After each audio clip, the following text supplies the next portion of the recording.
Performing under pressure, whether it's me or anybody else, is the same. You know, I have the same pressures as anyone else. There's time, there's performance, there's financial. I mean, there's deadlines. My pressures are not unique.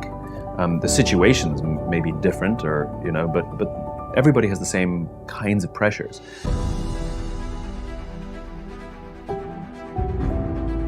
But what I found, or what I find fascinating, is the interpretation of the stimuli. Let me explain.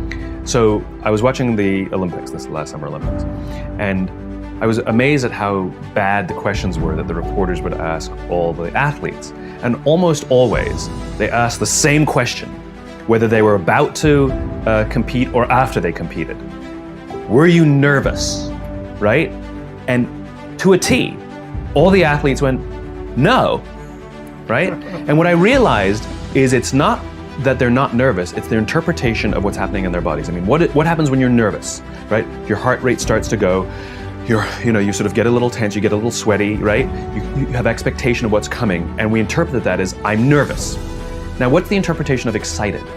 Your heart rate starts to go, you're anticipating what's coming, right? You get a little sort of like tense. It's all the same thing, it's the same stimuli.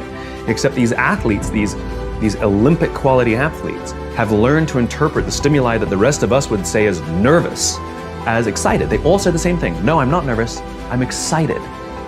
And so I've actually practiced it just to tell myself when I start to get nervous that this is excitement. Yeah. And so I used to speak in front of a large audience and somebody'd say, how do you feel? I used to say, a little nervous.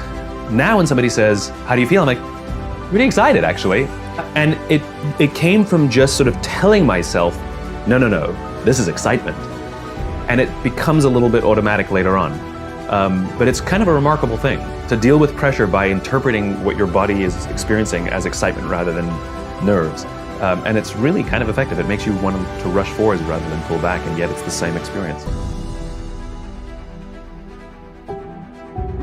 I talk to so many smart, fantastic, ambitious, idealistic, hard-working kids, and they're right out of college, they're in their entry-level jobs, and I'll ask them, how's it going? And they'll say, I think I'm gonna quit. And I'm like, why? They say to me, I'm not making an impact. I'm like, you've been here 8 months, right? They treat the sense of fulfillment or even love like it's a scavenger hunt, like it's something you look for.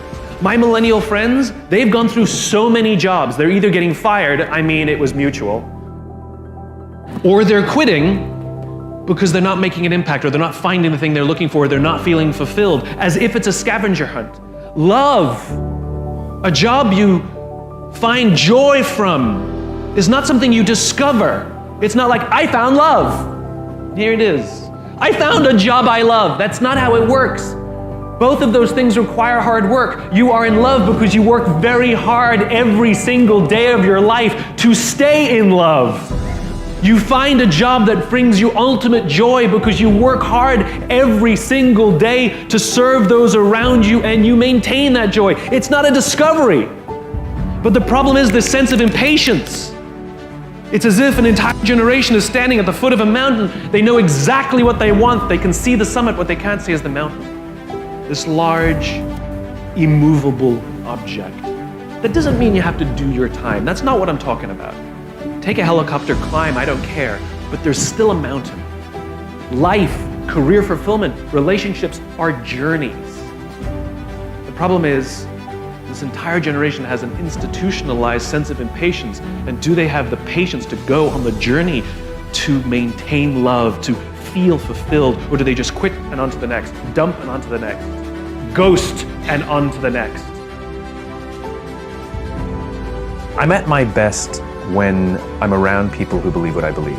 I know it seems silly, but I try very, very hard to sort of stack the deck, to put myself in a position of strength. So for example, somebody asked me just yesterday, have you ever had sort of a bad, engagement? And I was thinking to myself, I'm like, not really. But it's not because I'm some sort of genius or anything like that. It's because I stack the deck. It's because I want to be there. I want to be around people who want me there. In other words, if I'm somebody's 10th choice, I'll probably turn it down. Whereas if I'm their first choice, they really want me there, and so I'm more likely to have a good engagement. They're supportive of me, I'm supportive of them, And so, yeah, I'm at my best when I stack the deck, when I choose to be in an environment where my strengths are there.